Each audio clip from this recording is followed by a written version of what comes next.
The first demonstration that I will show you is the example of keyframe, which is video keyframes. If I hit command plus D to replicate this ECS and composition, I double click on it and comes to on E is. So let's rename that first. If I hit enter and go to Bezier, and now if we're going, that as you can see the composition here, and let's go on to our linear keyframe layer. Let's type in fuzzy B and let's go to there and let's type in Bezier.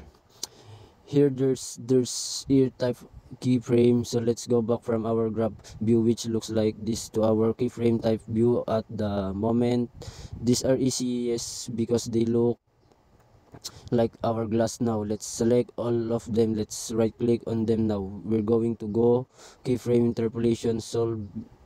So I've been to the keyframe system software to create an ECH keyframe. So we have gone to toggle hold keyframes to create our hold keyframes, and then finally we're going to keyframe interpolation. Now what does interpolation mean?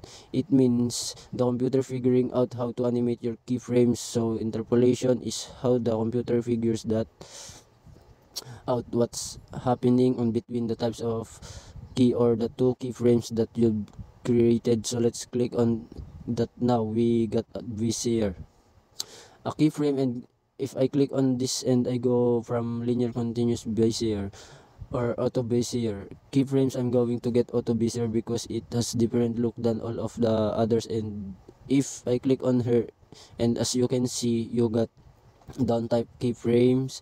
Now if I play that through, go to the start, then timeline is space bar looks very smooth, looks exactly the same as linear keyframe. So let's have a look in the graph. Okay, can you see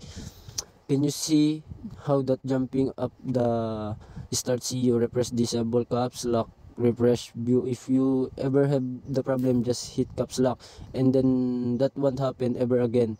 Okay, so select, go to the graph view, click on our transformation, because even if I select on a layer, nothing comes up in our view. So if I click on the scale, almost look like a linear keyframe, but I just a little bit of curving at the bottom and at the top. So if I go to linear keyframes here, so let's double click on the key, see how straight that is. Now let's go back to the Bezier keyframe, slightly curved, so I see it as halfway between an E, which look like this, and linear keyframes. So we created the different types of linear key of the different types of keyframe friends.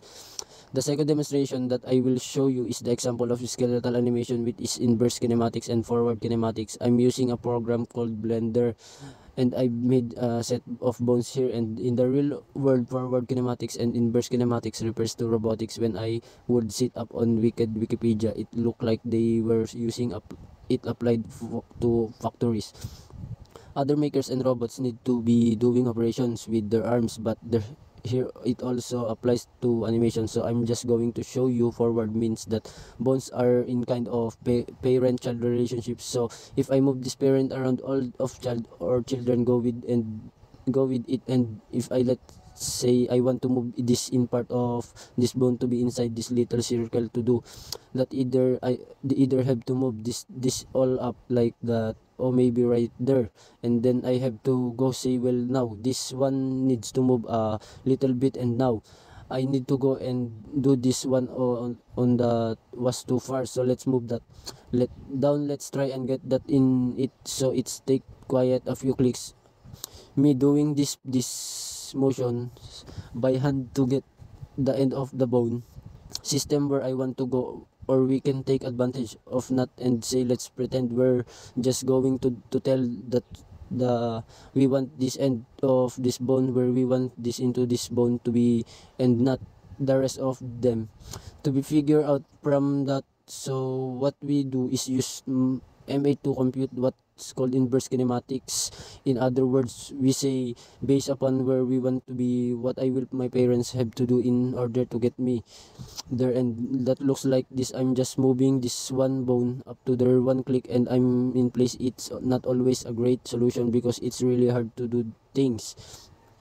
like anime symbol jumping ropes, hard to do arcs with inverse kinematics, but that's why a lot of times in animation I will make switches so that you can switch easily back and forth between using forward kinematics method, the inverse kinematic method. The third demonstration that I will show you is the example of blending, which is alpha blending. So this what is I want to use to kind of CHO, the term of alpha blending. Let's see what that means. So by doing a multiplication that I have done here with 0.3534 before each and every image, what I've done is basically added kind of blood, do a mixing of different types of things. Basically what I've done is I made the original image compared to the next one transparent by 34. So in essence, transparency is what an alpha is to use. So in essence what actually that means is I've actually converted in given each one of them, and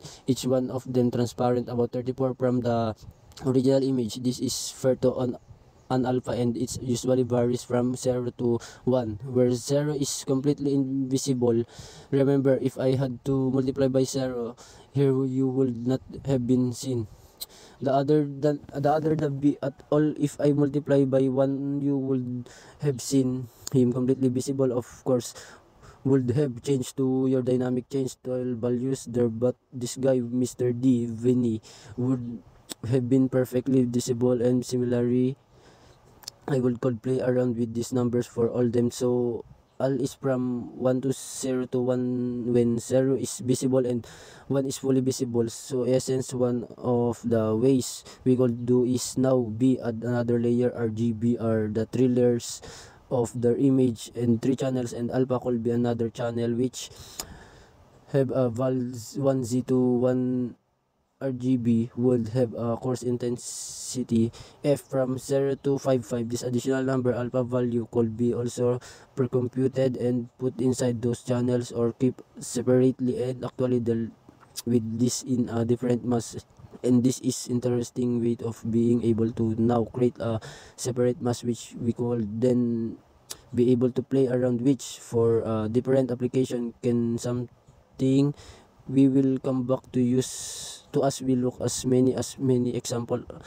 The last demonstration that I will show you is the example of interpolation, which is Bezier interpolation. So last tutorial we made out of linear interpolation, example of ball bouncing. Now we're going to make some Bezier curves on this so we get more natural bounce to the ball. So what we can do, we're going to duplicate this layer, going to hide the previously made layer. So you do that, but we show you that the top one, which is going to be our Bezier interpolation, so you don't have to create everything again. Now we're going to use our direct selection tool. I'm going to curve our lines to make it more naturally, curve our lines to make it look like the ball is reaching a certain point.